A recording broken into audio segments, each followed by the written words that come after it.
Mr. Fluffy Pants here. Today, guys, I got another movie review, and there hasn't been a lot of movies coming out recently, but, or at least big movies, but today I'm going to be reviewing the Lego Movie 2, the second part. It's kind of a redundant title because it says, it's the second one twice, I guess, but, yeah, there hasn't really been any big movies I've seen since, like, Bumblebee and Aquaman. There was that, I did see that new Liam Neeson movie last weekend, Cold Pursuit, but I didn't think that was worthy of, like, a full review, kind of like this is.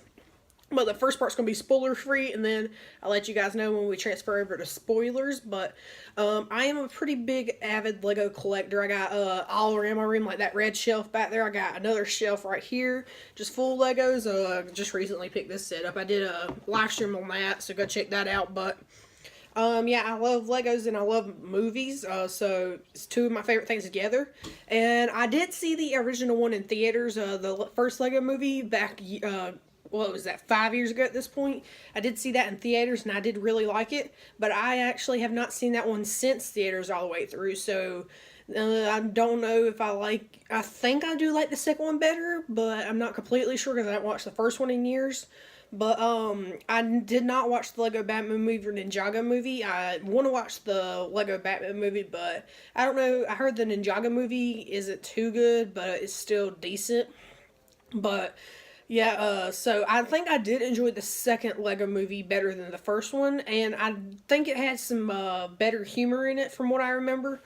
And I think it did have a more personal, kind of connected story than the first one, because this one's more about family relationships and stuff, and there's like more live action kind of stuff like the first one had just a little bit of. This one had like a whole lot more because that was kind of the whole main story of it. But yeah, and this movie is also kind of a musical in some parts, which I think it actually did really good at that. Some of the songs that were actually really good, and they just sound really nice. I did think that they did pretty good on the music part, but that's all I really want to say for for no spoilers. But if you like the first one or any of the other Lego movies, definitely check this one out because it's heartwarming at some points, and there's like a lot of references, and it's very funny, very funny. There's one funny joke I want to get in the spoilers, but I laugh so hard. But now I'm going to transition over to spoilers. So if you have not seen the movie, don't watch this. Go watch it. But so Lego Movie 2 opens up with, you see how the events of after the first Lego movie with like the Duplo invaders come down. You see how all that turns out, and then like it jumps like 5 years later, and it's just a wasteland now because Will Ferrell let the boy's sister come in place, so now it's just a desolate apocalypseburg is what they call it now. So I mean, it's just like everyone else is like a Mad Max kind of style, but Emmett's still his regular old happy-go self, and he wants him and Lucy just to settle down on a house and all until the aliens haven't been back in a couple years. So I mean, or at least a little while. But as soon as Emmett builds his house, an alien comes back down, and it's like a big chase. So then they all get to the bunker with Batman. And, yeah, then the alien, Sweet Mayhem's her name, she ends up abducting Batman, Benny, Unikitty, Metalbeard, and I think one more, probably forgetting, like, someone oh yeah, and Lucy, abducts them, so Emmett's like, well, I gotta go get them. And then, he builds a spaceship, he rebuilds his house into a spaceship and then flies out to go get them through these, like, what's it called? The stairgate. Yeah, I think that's what they call it. And then, he's about to hit like a asteroid. This will be important later, but this new character flies in and destroys it, which is Rex Dangervest, and he's kind of a personification of Chris Pratt in general because he's like a raptor trainer, a cowboy, and all that kind of good stuff. So he's pretty much like a cooler version of Emmett, and he wears like vests and stuff. Which as soon as and then he like goes in a little bit about his backstory, and he's talking about how he got lost under the dryer, and no one came to find him, and I was just like, that kind of seems a little suspicious. And ever since then, he started, just the more and more I saw him, I was just like, he's got to be an alternate version of Emmett somehow. And sure enough, he sure was.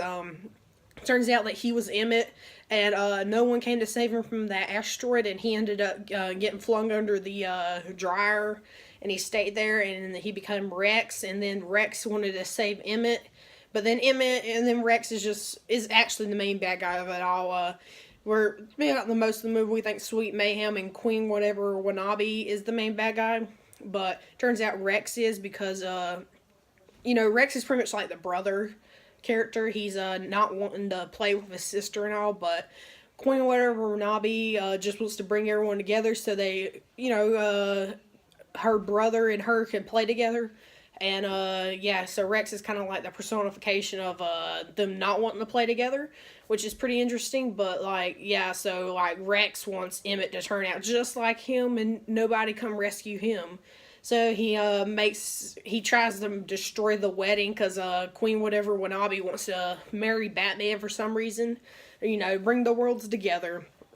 And it turns out, which I thought this was pretty interesting, at the beginning of the movie when the Duplo invaders come down, Emmett builds them like a little heart peace offering, and it turns out that is the original form of Queen whatever Wannabe, which I thought was pretty interesting actually. And so that's kind of, as soon as they did that, I was like, that makes sense now. And this is, like I said earlier, this movie's a musical, and some of my favorite songs was the Not So Evil song and the Batman song she sings, and also the Everything Is Not Awesome. That was a great musical sequence, because throughout the movie we hear Emmett as this vision where it's the Mompocalypse, I think it's called, and pretty much they get thrown into the tub of storage or something like that. So because the siblings are fighting, so the mom's like, put it in the garage. So they all get put in the tubs. So they all start singing, and it's actually a really good song, at least I think. And then, that's after the K gets destroyed by Emmett and all. But then, everyone has to make up. Emmett and Lucy have to defeat Rex and all, which he just disappears because Lucy comes to save Emmett from under the dryer because Rex wants to make him just like him. But this movie's very heartwarming and touching because it's about a brother and sister learning to play together. And one thing I think is kind of funny is that I don't think Will Ferrell filmed any new scenes for this movie, but you do hear his voice a lot of times. He's hilarious. But I don't think there's any new scenes of him on camera, but just voice, but not too sure on that. But this movie was very good, and I thought it was a worthy successor of the first one. And the joke I was talking about earlier that made me laugh so hard is whenever Wild Styles climbing through the vents, and she sees Bruce Willis climbing through the vents from Die Hard, and he's like, yeah, I pretty much live up here. It is so funny. And then later Emmett's climbing around somewhere, and you just hear, is that Bruce Willis? It was funny. But this whole movie, I think, is very funny. There's some very funny parts, and then there's some laugh. But some of the comedic time in this movie is just perfect. But this movie is just great overall, and I don't know if there's any extra or after credit scenes. I didn't stay around, but the song over the first credits is talking about how it's a credit song. Oh yeah, don't forget about catchy song, which is this song's gonna get stuck inside your head, something like that. Sorry, I'm a bad singer, but that song, I like how it's self-aware, and it is really catchy though. But this movie's really great. You end with the two worlds colliding, and it's like Apocalypseburg and the Sistar system joined together, and it's a happy ending. But this movie I thought was a very worthy successor of the first one. I really, really enjoyed it. I think I liked it more than the first one. Sorry guys, I don't know what happened, but I think I did enjoy it more than the first one. And if you watched the spoiler part, I'm guessing you already seen the movie. But let me know what you guys thought of the movie down below. I really need to watch the Lego Batman movie and the Ninjago movie. I'll get around to it eventually, but as of right now, I think the Lego movie 1 and 2 are two great movies, especially put together, because it's kind of one whole story, pretty much. But definitely let me know what you guys think of the movie down below. And me and a friend might be doing something with it pretty recent, or soon. So I'm not too sure. But check out my Twitter and Discord, link in the description. Like and subscribe for more. Check out some other videos, and I'll see you guys later. Bye.